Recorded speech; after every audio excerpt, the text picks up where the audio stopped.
Hey everyone, today we're in Bath, a city that turned limestone into pure elegance and somehow made ancient ruins the hottest spot in town. This UNESCO masterpiece has been drawing people in since the Romans decided hot springs were the thing, and honestly, they were onto something. So in today's video, I'll show you around this architectural wonderland, from the Roman baths that have been steaming away for 2 millennia, to the Abbey that's been in the city's crowning glory since the 17th century, in the 24 hours I spent exploring Bath. Plus, we'll discover the corners where Jane Austen found inspiration for her finest works, and you'll see why recent hit shows like Bridgerton use Bath for filming prominent scenes in their shows. Though I am fully aware Bath is more than just what you see or know about in the famous books or TV shows. And if you're new here, I'm Erin. I've spent the last decade exploring over 40 countries, always seeking out the places that tell stories worth remembering. My aim as a traveler is to explore and discover the world's most beautiful places, one scenic route at a time. I've now made it to Bath. I'll be staying here for the night at a cute bed and breakfast, just about a 10-minute walk outside the city. I will link to it below because it's a really great, cute place.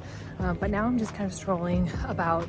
We just got food, and there's quite a few scenes that were filmed in Bridgerton and Bath, so I'm just going to walk around and check it out because it's pretty beautiful.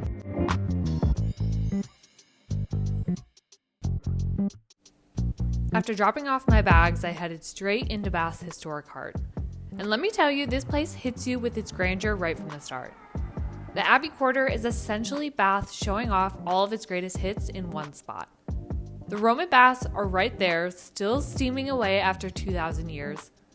And here's a tip. I recommend booking your tickets online and going early morning or late afternoon to dodge some of the crowds. The engineering here is mind-blowing. The Romans built this complex plumbing system that's still working today. And what's really fascinating is how the Romans turned this into a massive complex. We're talking about a temple, bathing pools, and what's basically an ancient spa to experience. They even had dedicated rooms for massages and socializing. And get this, the main pool still fills with natural hot water exactly like it did 2,000 years ago. The water contains 43 minerals, which is why it has this very distinct green color that you'll see. Right next door, the Bath Abbey reaches for the sky with its fan-vaulted ceilings that'll make your neck hurt from looking up. But trust me, it's worth it. And fun fact, if you look closely at the west front, you'll spot angels climbing up and down ladders, which is apparently inspired by a bishop's dream in the 1500s. You can also climb the tower for incredible views, but maybe save that for after you've explored the Bath Street and the lanes around it. The Abbey's been through quite a journey. It started as an Anglo-Saxon monastery, then became a Norman cathedral, and was even nearly destroyed during Henry VIII's reign. The building you see today is mostly from the 1500s, but they're constantly finding new pieces of history beneath it. So speaking of which, these narrow streets are packed with independent shops in buildings that have been barely changed in 300 years. I found this amazing little bookshop tucked away, and yes, they had a great Jane Austen section. But be sure to take your time here. These streets were built for wandering. And what's really cool is how some of these shops still have the original Georgian shop fronts. Even the street signs and gas lamps are preserved from that era.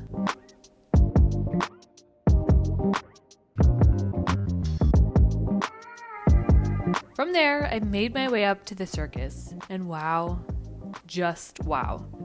This perfect circle of Georgian townhouses is basically architectural perfection. John Wood the Elder designed it to mirror the Colosseum in Rome, but turned inside out. Each of the 3 curved segments has different carved symbols between the windows: acorns, serpents, and nautical symbols. You could spend hours just trying to spot them all. The best way to appreciate the circus is to stand right in the middle. You'll see how all 3 segments create this perfect circular masterpiece. If you're into photography, morning light hits the buildings beautifully, but I personally love the late afternoon glow on the Bath stone. The trees in the center were actually planted in the 1800s, and they've grown to frame the buildings perfectly.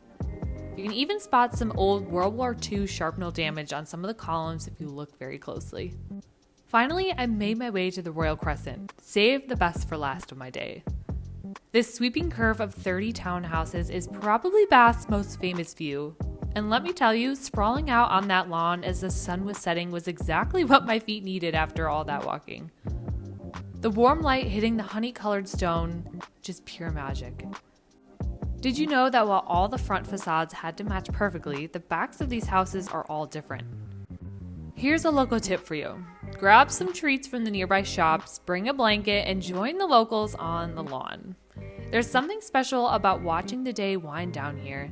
Students with their books, families with picnics, and dogs chasing their balls. It's like Bath's front garden, and everyone's invited. You might even spot a hot air balloon or two floating over the city if you're lucky. Number 1 Royal Crescent is actually open as a museum as well, and it's fascinating to see how the Georgian upper class lived back in the day. It's definitely worth checking out if you have a little bit more time than I did.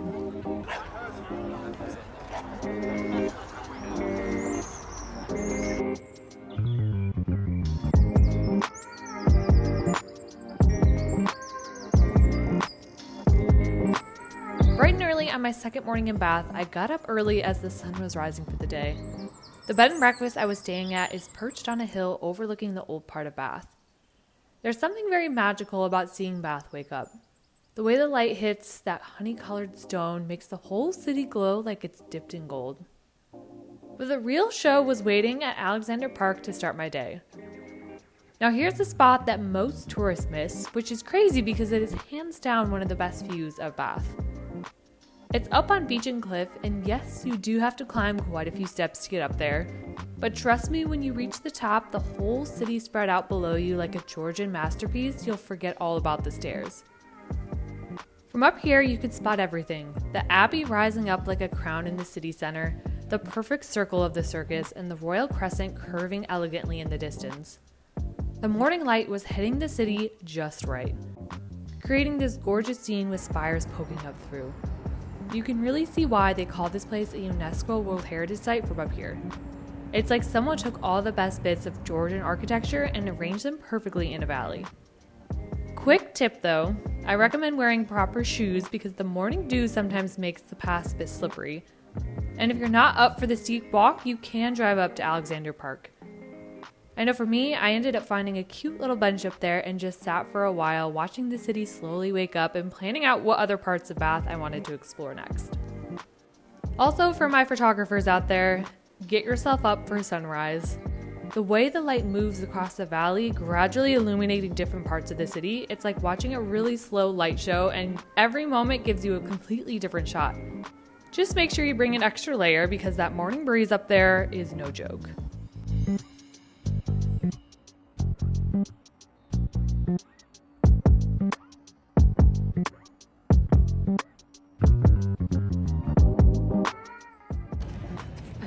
Early in Bath this morning. I've been walking around the city, checking it out. I even went to Alexandra Park for a beautiful kind of lookout point to get a view of the city from the top. And the sun had just come up, so it's really beautiful lighting. So far, Bath is beautiful. It lives up to the hype of being just like an old, beautiful city. I highly recommend if you're in the area to come for a day or spend a night, do a few days. I think you could easily spend a few days here or a few hours. Coming back to Bath's historic heart in the early morning feels like having the city all to yourself. The same streets that were bustling yesterday are now peacefully quiet, with just the occasional person heading to work or the early morning jogger padding past. The Abbey casts long shadows across the square, and you can actually hear the pigeons cooing in the eaves of these grand old buildings. It's amazing how different everything looks. You notice little architectural details you missed before, like the intricate carvings above shop doors, or the way the morning light catches the wear patterns on centuries-old stone steps. This is Bath at its most authentic, before the tour groups arrive and the shops open their doors. Making my way down to the Pulteney Bridge was next, and wow, this isn't just another river crossing. It's one of only 4 bridges in the world with shops built into it on both sides. And it's probably the prettiest of the bunch. Walking across feels like strolling down a regular street until you glance sideways through the windows and realize you're suspended over the river Avon. The shops here are delightfully eclectic, everything from coffee shops to antique stores. And if you want that classic Bath photo op, head down to the Riverside path below for the perfect view of the bridge with its cascading weir. Following Great Pulteney Street toward the Holborn Museum feels like walking through a film set. It's literally the widest Georgian street in Bath and probably one of the grandest in Britain. The buildings line up perfectly on either side, creating this incredible sense of symmetry that architects still geek out about today. The Holborn Museum sits at the end like a grand exclamation point. It started life as a hotel and now houses this amazing collection of art. But what really got me swept away was the Sydney Gardens behind it, Bath's oldest park and Jane Austen's old stomping grounds. She used to live just down the street and apparently walked here almost daily. The museum's cafe also has some great views over the garden. Now let's talk logistics, because that can make or break your Bath experience. I know for me, I stayed in the Upper Oldfield Park, which is a residential area about a 15-minute walk from the city center. If you're looking to save some money but still want to be close to everything, this area is perfect. You get these amazing views walking down into town, and you're still close enough to pop back up for a quick rest between exploring. Bath is very walkable, though be prepared for hills. Seriously, your calves will thank you for packing comfortable shoes. The train station is right in town, making it easy for a day trip from London, though I do really recommend at least one overnight stay to see the city at different times of the day.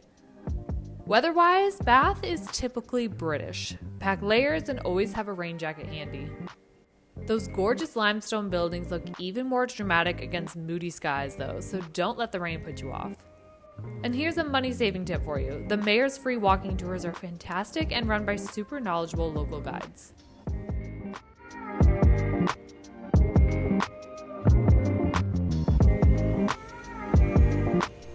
And that's Bath, a city that somehow manages to be both a living museum and a vibrant modern town.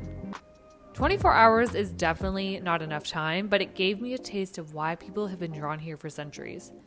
So whether you're a history buff, an architecture fan, or just someone who appreciates beautiful places, Bath deserves a spot on your travel list. I know I'll be back, because there are still so many quiet corners to explore, cream teas to try, and stories to discover in this gem.